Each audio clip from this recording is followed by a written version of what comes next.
Next part of my Fire Emblem Three Houses walkthrough, Salvation at the Chapel, is the battle we'll be covering today. Captain? I'm going to be skipping that cutscene, Thank you. just so we can get straight to the heart of the battle. Thank you. I thank you. Let's just let that pass. Thank you.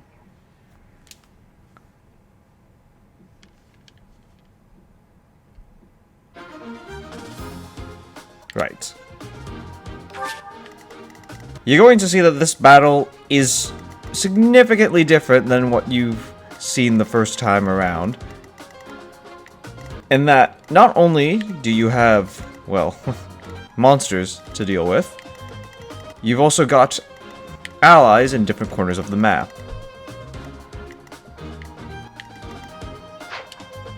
Now, I'm going to be using the same, largely the same party as before, with almost no changes. Only exception is I'm most likely switching out, say, Flame with Manuela, just because I can. Pass on. Yeah. I'll just go with a random pairing of adjutants. They're not very important. Now, this battle is interesting because, again, your objectives are to either rat the enemy or, you know, prevent your units from getting killed, or Geralt falls in battle. He'll join you in this fight. There really are? I'll head that. Help me! You stupid... You've got 3 students to cover, and no real surprises, not a lot of ground. If you have anyone with flying abilities, so in this case, I've got Ingrid. I don't have Petra anymore. Petra is now back to an assassin class. But Ingrid is probably going to be your best bet for reaching this student in the corner if you're not confident enough. Given that your opponents are also now demonic beasts, you will want to make sure that you've got battalions equipped at a decent level, and you've got enough gambit uses. Now, I'm going to have Ingrid start flying and completely skip that fight. Put me in there! Caspar, attack unarmed. I know what you're thinking is kind of stupid, but you'd be surprised. A brawler is not that bad of a class. Now remember, your priority is to cover the students. I will prevail. Because if you can't get to the students in time, well, you're going to be in for a world of hurt. There is also a chest to the side here, and that's one of the reasons why I had Petra change back to an assassin, is so she could get to that chest. I will get the victory. I admit it's not the most optimal pairing, but I decided to just rush in head first. Please ignore my overpowered characters. It's really not that important. Because fundamentally, the strategy remains largely the same, no matter who or what, I shall say, you're fighting. I am Ferdinand von Eyre. Ferdinand and Hubert move this way, because there's a beast on that side. Linhardt will take the middle ground. That's my cue. You can't stop me.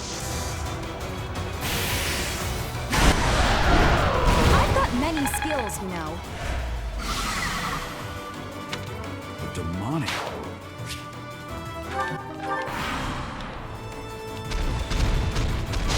Now, the beasts will naturally target the students, and as you've probably guessed, they can't take too much of a beating from the beasts. So you're going to have to rush fast, and I mean real fast. Okay, I admit you saw the student heal and everything is fine, but you really don't want to put the beast in front of a student longer than you need to. And the reason for that is, well, twofold. One, oops, I actually forgot to equip her with anything. So now I will actually do convoy. And get Ingrid just a quick Iron Lance to start us off. He'll pass a turn, but oh well.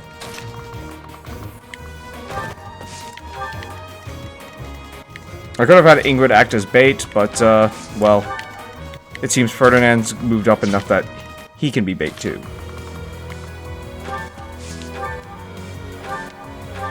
No hesitation.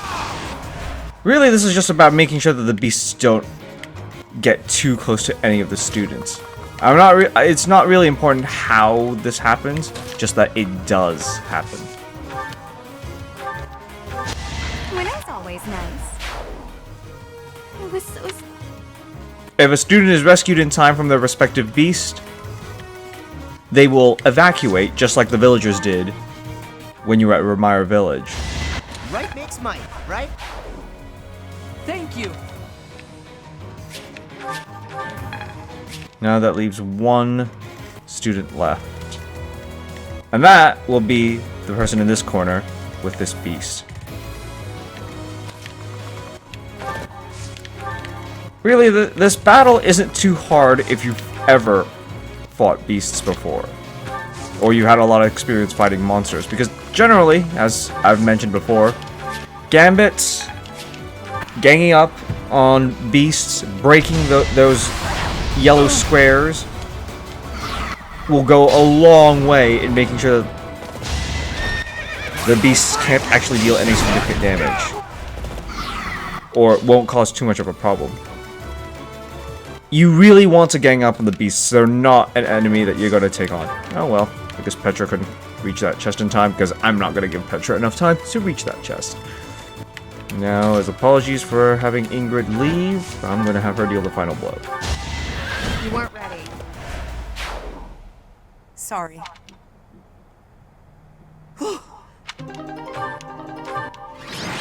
You'll get more rewards the more students you save, but again, this is no different from a regular beast fight. Your only time limit is if the beasts get too close to the students and you're unable to kill them because the beasts will constantly charge the students. But otherwise, that is Salvation at the Chapel in a nutshell. I hope you enjoyed this walkthrough, and please do subscribe. There'll be more videos like this in the future if you enjoyed watching. I hope to see you next time, and take care.